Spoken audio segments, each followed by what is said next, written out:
the Comedy Store is me. I mean, everywhere I go, people know I'm associated with the Comedy Store. And you're proudly associated with it. It launched comedy. Yes. You know, I don't think anybody alive today of this generation doesn't know, or even without knowing, doesn't love somebody in comedy that didn't have some attachment in some way to the Comedy Store. Yeah. Whether they were launched there, whether they were seen there, whether they played there, whether they work out there, and that's where they put together their Netflix special. Everybody. Joe Rogan, you know, is a product of the Comedy Store. I was just on his podcast this last week, and I played his club. I know you played it as well, and the Mothership. Yeah, the Mothership in Austin, and like you said, you know, what he's doing out there is remarkable. You know, he's in a lot of it, you know, has to do with my mom. Yeah. You know, and has to do with, you know, how she ran it.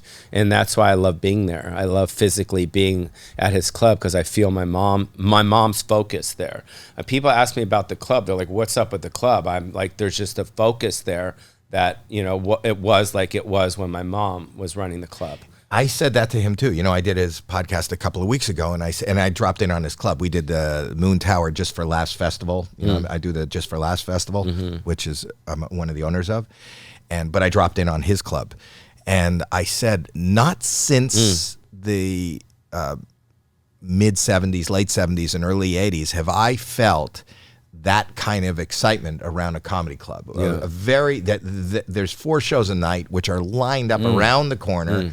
And they're so excited and so electric to see, you know, anybody, just the joy of the art form of comedy. And not since the Comedy Store has there been a place where it's just a must-see kind of place for comedy. Yeah, it's definitely, I don't want to say a tourist trap, but it's a tourist, it's kind of like going to see, you know, I don't know, the Chinese Wax Museum, but in Austin. You know, it's a place that Joe has built.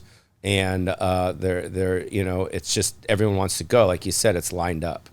And I really like being there with him, and I like being there with Tony. And I like that they named, you know, the bar downstairs after my mom. Right. And when I'm in the bar, I feel like my mom, and I'm there with Joe, and we're like, all we do is talk about those days.